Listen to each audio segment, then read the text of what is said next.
এই যে দেখেন দুইটা 1 ঘন্টা এভাবে রাখবেন। 1 ঘন্টা দেখেন। তাহলে গলাচিপা হোয়াইট হাউস চিনেন রেস্টুরেন্টটা? হ্যাঁ হ্যাঁ হ্যাঁ ওইখানেও হাঁসের মাংস পাওয়া যায়, কিন্তু আমরা সাইদুল ভাইটাই খাইতে আসছি কারণ অ্যাকচুয়ালি প্রফেশনাল গ্রামের রান্না, বাসাবাড়ির রান্না খুব টেস্ট লাগে ভাই। আপনি এই নিয়ে কয়বার খাইলেন?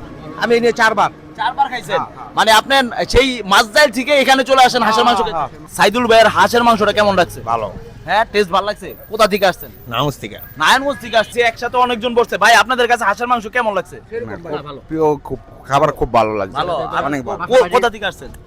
আপনার নারায়ণগঞ্জ মাদ্রাজ গুজরাট থেকে। মাছদাইল এক জায়গা থেকে সবাই? এক জায়গা থেকে। আপনারা এই নিয়ে কয়বার খাইলেন? 4-5 বার খাইছেন। তো গাইস আপনারা দেখতে পাচ্ছেন মাছদাই থেকে তারা চলে আসছে সাইদুল ভাইয়ের কিচেন করাইতে হাঁসের মাংস খেতে।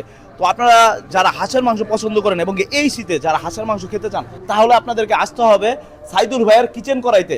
টেস্টটা কি ঠিক আছে ভাই? হ্যাঁ টেস্ট ঠিক আছে, যা আছে? শুনছি মুখে শুনছি, সবার মুখে শুনছি, ভিডিও দেখছি, আইসা স্বাদ সেম ভিডিও দেখে পাইছি। আসছেন। হ্যাঁ এবং কি মাংস নিছেন, সে বলছে মাংসের ভিতরে একটা হাড্ডি নাই। যদি হাড্ডি পান, হাড্ডি যদি পান তাহলে ছবি উঠে আমারে সেন্ড করবেন। হ্যাঁ কইছে হাড্ডি নাই।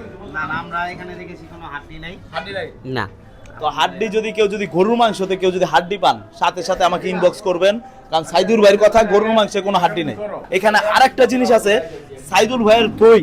এই যে আপনারা যেটা দেখতে পাচ্ছেন দই, যারা দই পছন্দ করেন তারাও কিন্তু চলে আসবেন সাইদুল ভাইয়ের কাছে, কারণ এই দইয়ের ভিতরে কোনো পানি নাই।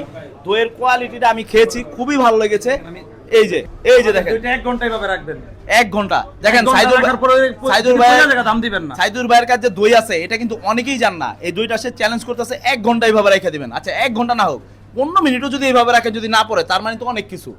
দইয়ের ভিতরে কিন্তু বেশিরভাগ দই কাটলে পানি চলে আসে, কিন্তু এই দইটার টেস্ট এবং ফ্লেভার আমার কাছে একদমই অন্যরকম লাগছে। তো গাইস আপনারা যারা যারা হাঁস এবং গরু ভুনা, বট ভুনা, বিরিয়ানি খেতে চান তারা চলে আসতে হবে বন্দরে সাইদুল ভাইয়ের কিচেন করাইতে। Thank you.